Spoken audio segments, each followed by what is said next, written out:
What if thunder could hear you and answer back?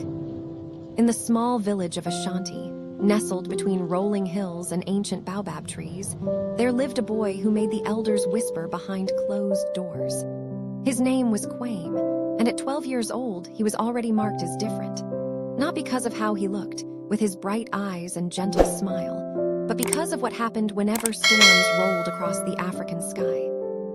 "That child is cursed," old Nana Akasua would mutter, pulling her colorful kente cloth tighter around her shoulders. "Every time thunder roars, he stares at the clouds like they're speaking to him." And perhaps they were. Kwame sat alone on the red clay steps of his grandmother's hut, watching dark clouds gather like angry spirits above the village. Other children his age were inside, helping their mothers prepare evening meals or listening to their fathers tell stories by firelight. But Kwame, he preferred the company of storms. "Kwame," his grandmother called from inside. "Come away from there, the rains are coming." But the boy didn't move.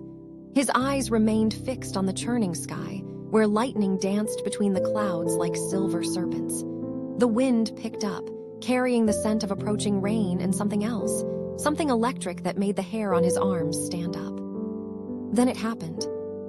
Thunder crashed across the heavens, so loud it shook the ground beneath the village huts. While everyone else covered their ears, Kwame tilted his head slightly, as if listening to a whispered secret. His lips moved silently, forming words no one else could hear. The thunder answered. Another rumble rolled across the sky, but this time it was different, softer, almost gentle. "Kwame," a sharp voice made him turn. Kofi, the blacksmith's son, stood a few feet away with two other boys. Their faces showed a mixture of fear and anger. "Stop it! Stop whatever you're doing." "I'm not doing anything," Kwame said quietly, but even he wasn't sure that was true. "You're making the storms angry." Kofi stepped closer, his fists clenched. "My father says you bring bad luck to the village. That's why the last harvest was poor." The other boys nodded, their eyes filled with suspicion. Kwame felt his heart sink. This was always how it went. Whenever strange things happened during storms, somehow it became his fault. "I don't control the weather," Kwame protested, but another thunderclap interrupted him. This one sounded almost protective. The boys jumped back, their eyes wide with terror. "See," Kofi pointed an accusing finger. "It's him, he's cursed." They ran, leaving Kwame alone with the approaching storm. Fat raindrops began to fall, each one warm against his skin. He closed his eyes and whispered something so soft that even the wind couldn't catch it. The thunder rumbled again, and for just a moment, Kwame could swear he heard something impossible within its roar. A voice, ancient and powerful, calling his name. His grandmother appeared at the door, her weathered face creased with worry. "Child, what are you doing out here? Come inside before." She stopped. The rain had started falling everywhere except around Kwame. It was as if an invisible umbrella protected him from the downpour. For a long moment, grandmother and grandson stared at each other. Then she whispered, "What are you, child?"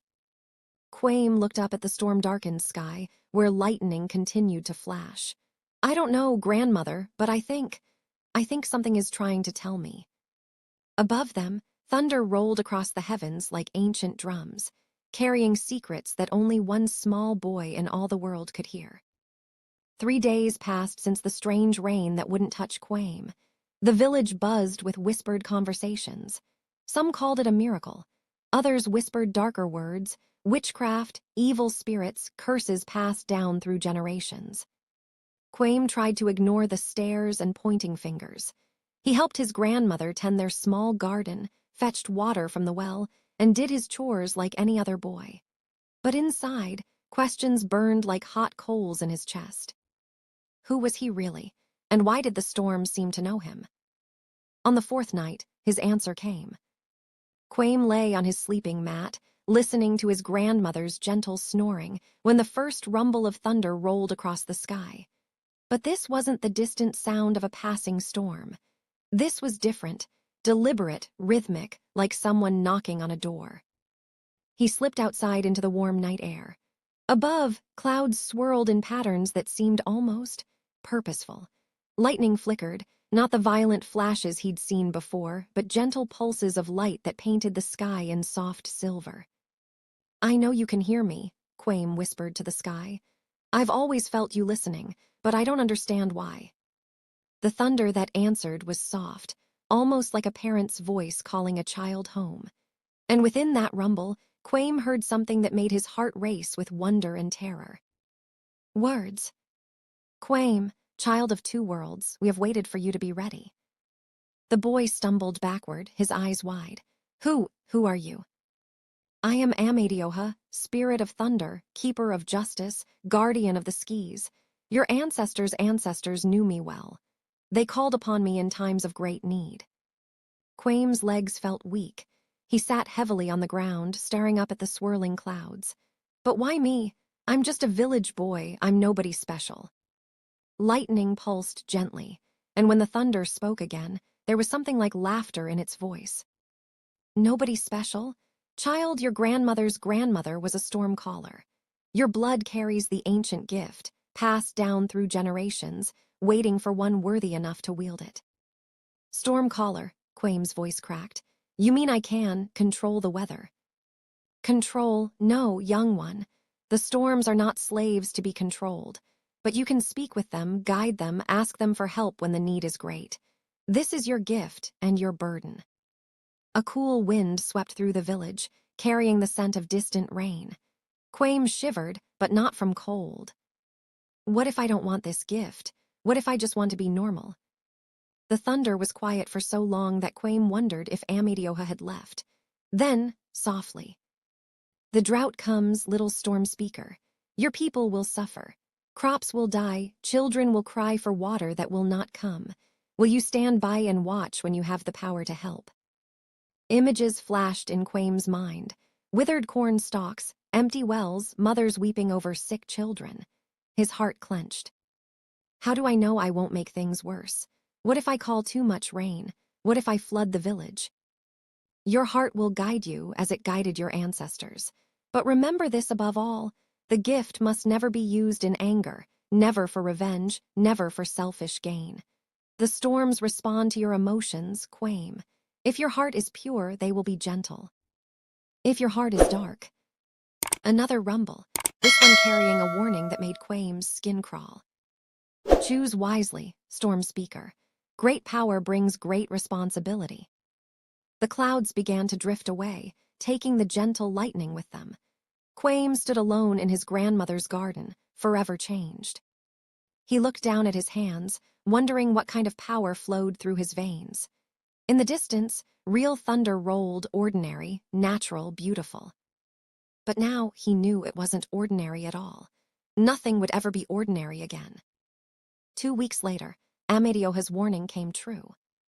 The rains that should have blessed the village never came. Day after day, the sun blazed mercilessly from a cloudless sky, turning the rich red earth to dust and the green fields to brown stubble. Kwame watched from his grandmother's doorway as his neighbors grew more desperate. Women walked longer distances to fetch water from wells that grew shallower each day. Children stopped playing in the afternoon heat, sitting listlessly in whatever shade they could find. The elderly spoke in worried whispers about famines from long ago. "It's him," Kofi's voice carried across the village square. The blacksmith's son stood with a group of other boys, all of them older and stronger than Kwame. Ever since the strange rain that wouldn't touch him, the real rains have stopped coming. "Maybe he stole them," suggested another boy. "Maybe he's keeping all the water for himself with his dark magic." Kwame's hands clenched into fists. They didn't understand. He wasn't causing the drought. He was trying to figure out how to stop it. Every night he went outside and whispered to the empty sky, begging Amadioha to return with rain clouds. But the thunder spirit remained silent. "Kwame," his grandmother's weathered hand touched his shoulder. "Come help me with the last of our stored grain."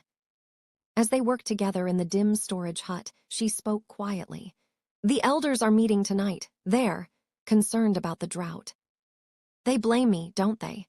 Kwame's voice was barely a whisper. His grandmother's silence was answer enough. That evening, Kwame couldn't sleep. He crept from his mat and climbed onto the roof of their hut, where he often went to think. The village spread out below him, usually alive with the sounds of evening, children laughing, adults talking, animals moving in their pens. Tonight, everything was eerily quiet. Then he heard voices from the center of the village. "Cannot continue like this," Chief Osai was saying. "The crops are dying, our cattle grow thin if the rains don't come soon." "It started when the boy began showing his abilities," said Nana Akasua, her voice sharp with worry. "First the unnatural rain that wouldn't touch him, now no rain at all." "Perhaps we should ask him to leave," suggested another elder, "for the good of everyone." "He's just a child." That was Kwame's grandmother, her voice fierce despite her age. "You speak of casting out a 12-year-old boy because you're frightened by things you don't understand." Kwame's heart pounded. Leave? Where would he go? This village was the only home he'd ever known. Suddenly, the night air grew thick and electric. Clouds began gathering overhead, not the gentle, purposeful clouds Amedioha had shown him before, but dark, angry storm clouds that boiled and churned with barely contained fury. "They would cast you out," Amedioha's voice rumbled with rage. "These people you would protect with your gift, they would abandon you in fear." "Please," Kwame whispered urgently. "Don't hurt them, they're scared, they don't understand." "Then perhaps it is time to show them what real power looks like. Let them see what happens when they reject the Stormcaller's protection." Lightning began to flash, not the gentle pulses Kwame had seen before, but violent, jagged bolts that split the sky. Thunder crashed so loudly that dogs began howling throughout the village. "No," Kwame stood up on the roof, spreading his arms wide. "This isn't the way. You said my heart should guide the storms. My heart says to protect these people, not punish them." The storm paused, as if surprised by his boldness. "Even when they would drive you away." "Especially then," Kwame said firmly. "That's when they need protection the most, when they're too frightened to ask for it." For a long moment, the only sound was the wind whistling through the village. Then, slowly, the angry clouds began to disperse. The lightning softened to a gentle glow, and the thunder became a whisper. "You are wiser than your years, Storm Speaker, but the drought remains. Your people suffer. What will you do?" Kwame looked down at the village where the elders had been meeting. People were emerging from their huts, staring up at the sky in wonder and fear. He saw his grandmother looking directly at him, her eyes filled with understanding. "I'll do what I was born to do," he said quietly. "I'll bring the rain." But even as he spoke the words, doubt crept into his heart. What if he brought too much? What if, in trying to save the village, he destroyed it instead? Above him, Amedioha's voice carried both promise and warning. "Tomorrow, young Stormcaller, when the sun reaches its peak and the need is greatest, you will face your first true test. May your heart prove stronger than your fear." The next morning dawned clear and mercilessly hot. By noon, the temperature was unbearable. Animals panted in whatever shade they could find, and even the strongest adults moved slowly to conserve energy. Kwame sat by the village well, watching old Kwaku lower his bucket deeper and deeper, only to bring up a few precious drops. The elderly man's face was etched with despair. "Nothing left," Kwaku muttered.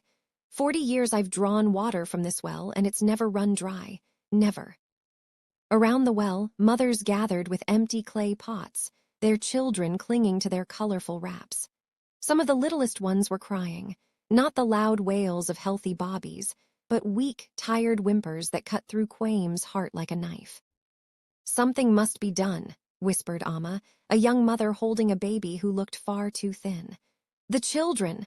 They cannot go much longer without water." That's when Kwame saw Chief Os approaching with several elders trailing behind him. Their faces were grim, and Kwame knew what was coming. "Boy," the chief said, his voice formal and distant, "we must speak." The mothers at the well stepped back, creating a circle around Kwame and the elders. Everyone in the village seemed to gather, their eyes filled with a mixture of hope and fear. Chief Osai cleared his throat. The drought grows worse each day. Our wise woman, Nana Ya, has consulted the spirits. She says, he paused, clearly uncomfortable. She says the balance has been disturbed, that your abilities may be connected to our troubles. I didn't cause this, Kwame protested, but even as he said it, he wondered if it was true. Maybe his connection to Amedioha had somehow angered other spirits. Perhaps not intentionally, the chief said carefully, but the rain stopped after that night when, he gestured vaguely at the sky, after you spoke to the thunder. Kwame felt every eye in the village upon him. These were people he'd known his entire life. The woman who'd taught him to weave baskets, the man who'd shown him how to track animals, the children he'd played games with before they'd grown afraid of him. His grandmother stepped forward. My grandson is not responsible for. Grandmother, it's okay. Kwame placed a gentle hand on her arm. He looked around at all the desperate faces, at the crying children, at the empty water pots. They're right to be worried, and they're right that I might be able to help. He walked to the center of the circle and looked up at the blazing sun. I can try to bring rain, but I need everyone to trust me, and I need everyone to stay indoors when I do it. You can really call the storms? Amma asked, clutching her baby tighter. I can try, Kwame said honestly, but storms are powerful. Sometimes they're stronger than we expect. Chief Osai nodded slowly. If there is any chance you can help our children, you must try. As the villagers hurried to their homes, Kwame climbed to the highest hill overlooking the village. His heart hammered against his ribs. What if he failed? What if he made things worse? He closed his eyes and reached out with his mind, searching for Amedioha's presence. I'm here, Storm Speaker. Are you ready? I'm scared, Kwame admitted. What if I bring too much rain? Your fear shows wisdom, but look below. See the suffering. Trust your heart and call the clouds. Kwame took a deep breath and spread his arms wide. Amedioha, spirit of thunder, keeper of justice, I call upon you. Bring rain to my people. Gentle rain to fill their wells and nourish their crops. At first, nothing happened. Then, far on the horizon, Kwame saw them, clouds gathering like a gray army marching across the sky. They moved faster than any natural storm, rolling and building until they towered above the earth like mountains. But as they approached, Kwame felt something wrong. The clouds were too dark, too heavy. Lightning flickered within them, not the gentle pulses he'd learned to recognize, but violent, destructive flashes. Too much, he whispered in horror. It's too much. The drought has been long, Amedioha's voice boomed. The earth thirsts deeply. It needs much rain to heal. But the village, the people, they'll be swept away. The first drops of rain hit Kwame's face. Then the drops became a downpour. Then the downpour became a deluge. Water cascaded from the sky like a waterfall. Within minutes, the dry earth couldn't absorb it fast enough. Streams formed, then rivers, then raging torrents that rushed through the village. From his hilltop, Kwame watched in growing terror as the flood waters rose. Huts that had stood for generations were swept away like leaves. He could hear screaming from below, people trapped, children crying, animals being carried away by the current. Stop, he shouted at the sky. Please stop, I didn't want this. But his emotional turmoil only made the storm worse. Thunder crashed with devastating force. Lightning struck again and again, setting fires that the rain immediately doused. Your fear feeds the storm. Amedioha's voice was barely audible above the chaos. Calm your heart, or all will be lost. But how could he be calm when everything was going wrong? How could he find peace when his first attempt to help had become a disaster? Below, he saw his grandmother's hut disappearing under the muddy water. He saw Chief Os trying to rescue an elderly woman from the flood. He saw everything he'd tried to protect being destroyed. And he realized that having great power meant nothing if you didn't have the wisdom to control it. The storm raged on, and Kwame wept, his tears mixing with the rain that was destroying everything he loved. The flood lasted 3 terrible hours. When it finally ended, Kwame stood alone on the hill, looking down at his village, or what was left of it. Half the huts had been swept away. The carefully tended gardens were buried under mud and debris. The market square, where children had played and adults had gathered to share news, was now a swamp filled with broken pottery and uprooted trees. But the people had survived. Kwame could see them moving through the wreckage, helping each other, searching for belongings, beginning the long work of rebuilding. His grandmother was there, directing others to safety with the fierce determination of someone who had weathered many storms in her long life. They had survived, but they would never trust him again. "I ruined everything," Kwame whispered to the empty sky. "I tried to help and I made everything worse." No answer came from the clouds. Even Amedioha seemed to have abandoned him. Kwame made his way down the hill slowly, dreading what he would face. As he entered the ruined village, people stopped what they were doing and stared at him. Some faces showed fear. Others showed anger. A few showed something worse, disappointment. Chief Osai was helping to clear mud from the well when he spotted Kwame. The older man straightened, his clothes stained and torn, his dignified bearing shaken but not broken. "Boy," he said quietly, "we need to talk." They walked to what remained of the chief's hut. The roof had collapsed, but 3 walls still stood. Inside, several elders waited, their faces grim. "Sit," Chief Osai commanded. Kwame sat on a piece of broken wood, his eyes fixed on his muddy feet. He couldn't bear to look at the accusation in their eyes. 12 families have lost their homes," the chief began. "Our grain stores are ruined, the livestock scattered. It will take months to rebuild what was destroyed in 3 hours. "I'm sorry," Kwame whispered. "I didn't mean for this to happen." "Sorry," Nana Akasua's voice cracked like a whip. "Sorry doesn't fix broken homes or replace lost food. Sorry doesn't undo the disaster you brought upon us." "But the children have water now," Kwame said desperately, looking up. "The wells are full. The drought is broken." "At what cost?" Chief Osai shook his head. "We asked for rain, not destruction." One of the younger elders leaned forward. "Perhaps it would be best if you left the village, for everyone's safety." The words hit Kwame like physical blows. Leave. He'd lived here his entire life. These people were his family, his community, his world. "Where would I go?" he asked, his voice small. "There are other villages," Chief Osai said, though his tone suggested he didn't like what he was saying. "Places where your gift might be better understood." "You're banishing me." It wasn't a question. The silence that followed was answer enough. That night, Kwame sat alone on the roof of his grandmother's damaged hut, staring up at the star-filled sky. The air was cool and fresh after the storm, filled with the scent of wet earth and growing things. In different circumstances, it might have been beautiful. His grandmother climbed up beside him, moving carefully on the rain-slicked tiles.